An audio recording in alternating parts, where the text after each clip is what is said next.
I'm sure Hannah Kaiser and Bo Porter have better ideas. Hello, everybody. Hi. Good to see you guys. All right, Hannah, start with you. Give me your thesis on this. How do you explain all this? You did warn me that that was coming. I mean, I think now that we know it hasn't worked, it is tempting to say, like, well, here's the problems in the clubhouse and call those the explanation. And the response to that from a lot of people has been like, well, that's, and including Manny Machado, when he's spoken to people, he said, no, you're just looking at bad luck and retrofitting a reason to it. Which happens often in these situations in baseball. Absolutely. Yes, right. But there was at least rumblings of discord within the organization as far back as spring training. And I think whether or not it was bad luck to sort of get off to a rough start, you lose some one-run games, clearly there is a discord in the clubhouse now because people are talking to the media about that, because they're, you know, pointing fingers at each other. So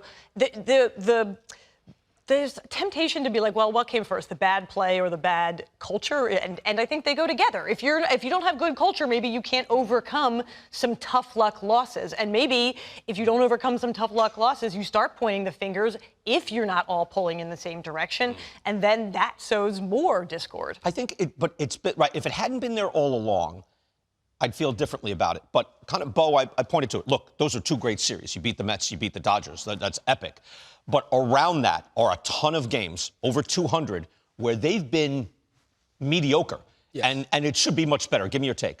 Well, I'll start out by saying this.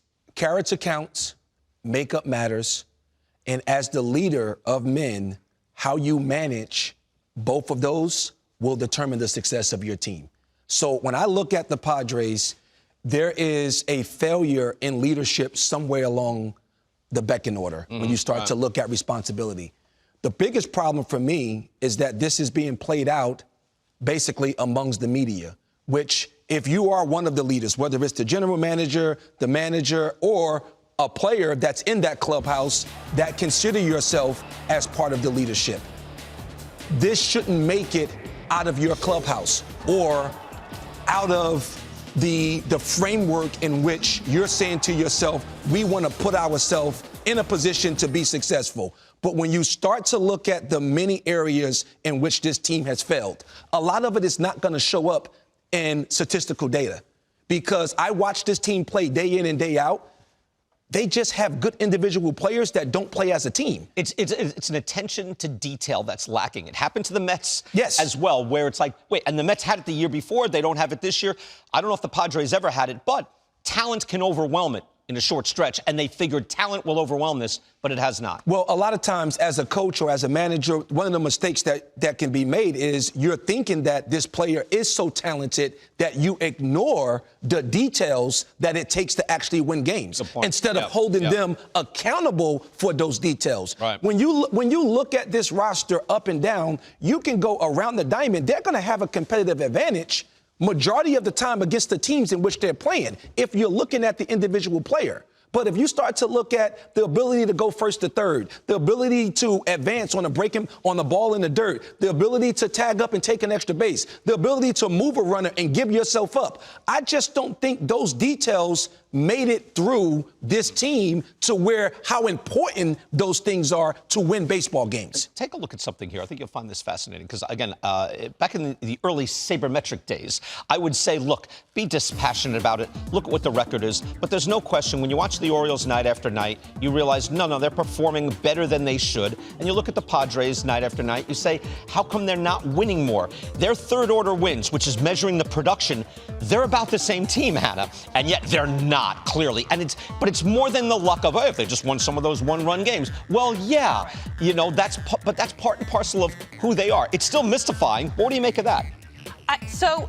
Bo, you brought up a great point in our meeting earlier about the Josh Hader thing, which is like, if you only want to pitch one inning, you only want to pitch one inning. That's a workload thing. That's potentially, you know, a contract issue, a free agent issue. But why is he not in there in the high leverage situations?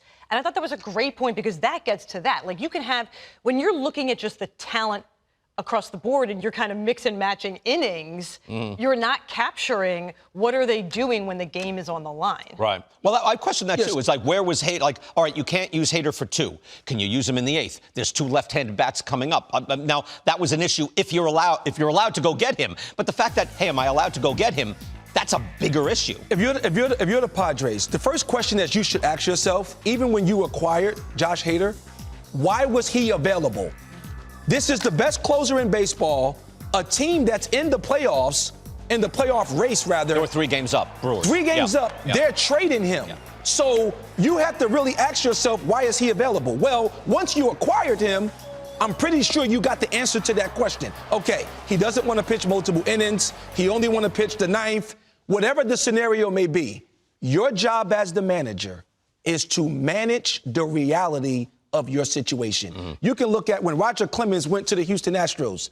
Part of the agreement was he was not going to travel if he wasn't pitching. Right. Okay, as the manager, you can't have a problem with that because you're going to create problems with your team. And Clemens was 42 or whatever. Exactly. He was Well, you look at the Chicago Bulls signed Dennis Rodman. He said, you know what, I don't go to shoot around.